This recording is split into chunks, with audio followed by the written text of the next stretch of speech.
Hi everybody, this is Barry Schwartz. This is the Search Buzz video recap.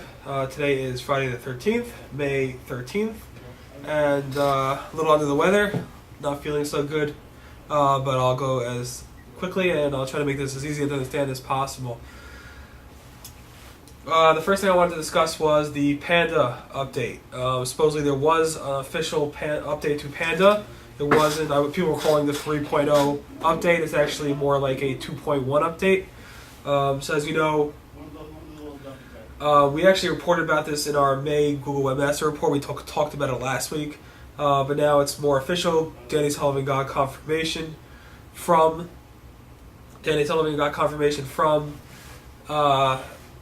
Google about the update, and they basically said it's a small update. It was very limited in terms of how much of the search real estate it actually impacted, but it was an update and it was done when people started noticing it, which was about a week ago. So like we said, there was a first Panda release, which was the first Panda 1.0, February. Then the international rollout, which had updates to it, which was in April. That was Panda 2.0, and now there was one in early May, which is Panda 2.1, I guess, if you want to call it that. So if you want more information about that, May 9th at SEOroundtable.com. That Friday before, Google actually went ahead and posted some more advice on what people should do, what webmasters should do if they were impacted by this Panda update. Amit, from the head of search at Google, basically went ahead and said, gave several questions, or a dozen questions or so, that you should ask yourself if you were impacted by Google. Basically, they're not telling you signals, but they basically ask you questions that you should ask yourself about your website to make sure that Google's, if you answer these questions in a certain way, maybe it will find ways for you to improve your website, stuff like that. I'm not going to go through all the questions because I barely can talk, but May 9th at SEOroundtable.com for a list of those questions. And some more information about those things. Another thing we covered was how Panda is updated, and it seems not to be rolling out. Panda is obviously an algorithm; it's automated, but in terms of when that algorithm runs, it's not constant. It's a manual run algorithm. So, just like the Google Bob algorithm, which was run manually from time to time to weed out all the Google Bobs out there. Which was actually a thing we noted back years and years ago. The Panda algorithm currently is run like that as well. They push it out when they see fit, and it's not done. The algorithm itself is automatic, but it's only run by pressing a button and pushing it out. We have more information about that on May 10th at SEOroundtable.com. Google's testing a new search results design. It seems to be not being discussed anymore, but design is fairly ugly. I'm going to pull up my screen so you can actually see it. So here's my screen, and you can see it's fairly ugly design. It's basically very limited in terms of its look and UI. Here's some screenshots, as you can see. It's very sparse and not so good looking. We asked people in a poll what they thought about it. Most people dislike it so far, but we'll have more information about that later. That's May 9th at SEOroundtable.com. Google Instant Previews, the little magnifying glass you click on when you go to a Google search result. You want to see a preview of that landing page. It's now available on AdWords as well, which we reported a few weeks ago. But now Google's supporting Adobe Flash. So if your site is built in Flash, most of the time when you click on the little preview, it would actually now show you a preview of that Flash object. It doesn't work in all the examples I've tried, but Google offers advice to tell you how to make that work. We have more information about that on May 10th at SEOroundtable.com.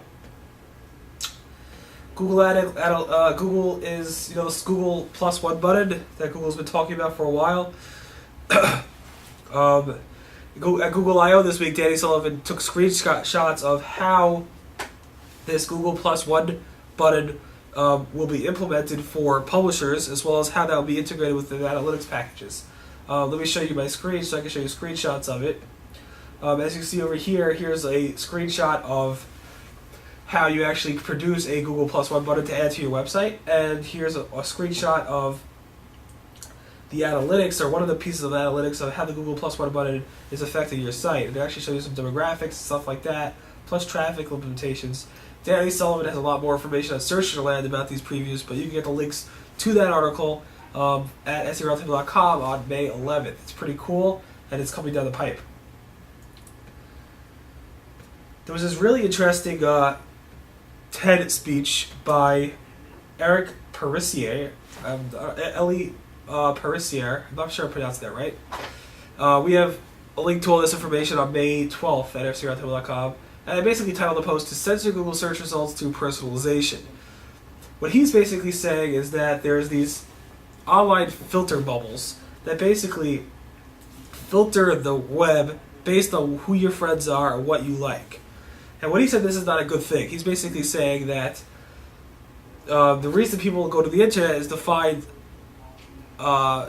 different views from themselves, to actually learn about what other people are saying about a specific topic, and to get their view. And personally, I do the same thing. I go and seek out opinions that are different to my view. I do this a lot with, political topics, mostly. And he's basically saying that as personalization and social elements become more and more important and more utilized on the web, the more the web is becoming a place where you're only getting your viewpoint on a certain topic as opposed to getting the world viewpoint. And the World Wide Web is supposed to be a world viewpoint. So that's his argument. He's saying that people should be able to opt out of seeing their only socialized and personalized results on Google or Facebook. And it's definitely worth taking a look at this 10-minute presentation. It will go by really fast. We have a link to it in the video embedded on May 12th. And the presentation is called Beware Online Filter Bubbles, if you want to look it up. Alright, so that's that. Next topic is Google has added a new feature to Google Image Search. It's a way to sort based on subject. It's pretty cool. Let me bring up my screen. Here, as you can see, I sorted a Google search result for SEO in image search by subject. And it gave me the ability to see subjects of SEO. So it says SEO Google, SEO Pig, SEO Services, SEO Icon, SEO Process. It works well for searches like dogs and searches for different types of things that you want to find subject matter on. It might be good for a new keyword research tool for you guys and other things. So if you want more information about that, definitely take a look at our blog post on May 10th. There's a video as well as some examples of when it does not work. There's some people reporting foggy or filmy types of image search results. So we finally found a picture of somebody reporting this. What this is when you do a search using Google Instant, sometimes it takes a little second or two for the search result page to show up. And during that section, Ajax is working and it's showing you a grayed out version of the search results. I have a picture of this animated, and let me bring up my screen so you can see it. There you go. It's basically animating back and forth on the in fact. Again, it's nothing new. It's just for slower internet connections. It might be more pronounced. A bigger story this week was the New York Times outing a bunch of flower companies on Mother's Day, basically saying these flower companies are spamming Google by buying links and impacting their search results. Google actually responded to them, and I love this response, basically saying, none of the links shared by the New York Times had a significant impact on our rankings due to automated systems we have in place to assess the relevancy of links. Basically, this is Google telling the New York Times, yeah, we know people try to manipulate our search results. Nothing new. Happens all the time. And thankfully, we're a good search engine. We have algorithms to actually find paid links and manipulative links and, devalue them. We don't always have to take manual action, and we have ways of going ahead and spotting them. This is a stream of New York Times reports, or reports in general. One, JCPenney, they went ahead and outed them. They got a manual ban, lots of press. Overstock was outed by another, I think, Wall Street Journal. We outed Forbes, who outed themselves.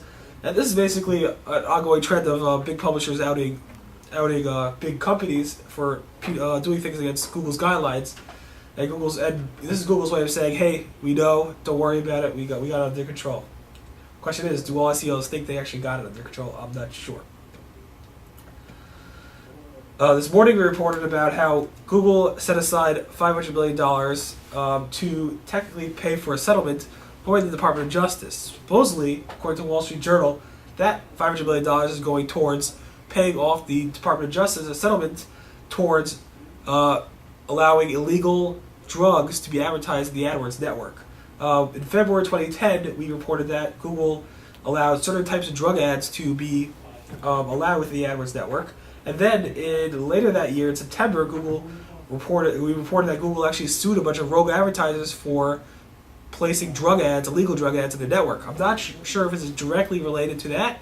It probably is, and that's where the $500 million is probably going. Nothing's confirmed yet. Google nor the Department of Justice have released any statements, but that's according to the Wall Street Journal. The Ask.com, Ask Jeeves, they celebrated their 15th year anniversary this week. It was on May 10th. 15 years of the internet is a really long time. Ask is one of the oldest search engines out there.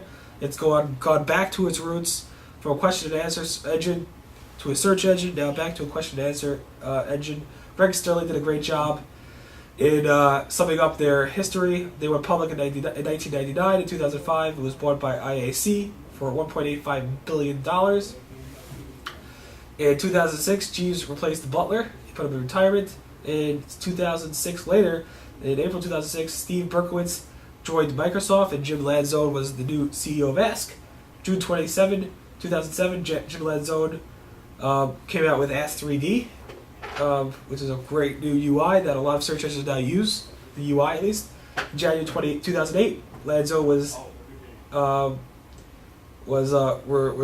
let go as the CEO, and then Jim Sofka replaced him, but Jim Sofka later left that year. 2009, Butler came back to the UK. July 2009, Doug Leeds took over as CEO. He replaced Jim Sofka. And July 2010, Ask.com came back to their Q&A thing, and now they're back to a Q&A search engine. I've been very, very critical over the times, but 15 years is a long time, and they deserve huge kudos for that. All right, we got some logos to share with you. Bring up my screen whilst I show them to you. First is that Ask.com birthday thing, which is pretty nice. Here's a picture of it at large. Google had a sweet, sweet logo for Martha Graham. Basically a very inspirational and basically the mother of modern dance. The logo was designed by a person who does a specialized design, and it really was really, really nice. Here's a picture of the logo. It was animated, and it was really, really elegant and nice. Google Israel had a special logo for their 63rd Independence Day. Here's a picture of it. Google honored Mr. Benz, the Roger Hargreaves logo. He was basically celebrating his 76th birthday. He died at the age of 53. And Google had 16 logos to celebrate it, from Mr. Forgetful, Mr. Tickle, to Little Miss Magic, and so on, and here are all the logos. Finally, it was Mother's Day, and a lot of the search engines had logos for it. Google had a nice logo. Yahoo had a great animated logo. Bing, Ask, AOL, Sugo, and Search Roundtable all had logos. So that was pretty much the weekly Search Buzz video recap. That's the past news we covered at the Search Roundtable. Today, again, is May 13th, Friday. Everyone have a great weekend, and hope you be well. Thank you very much, and have a great weekend. Bye.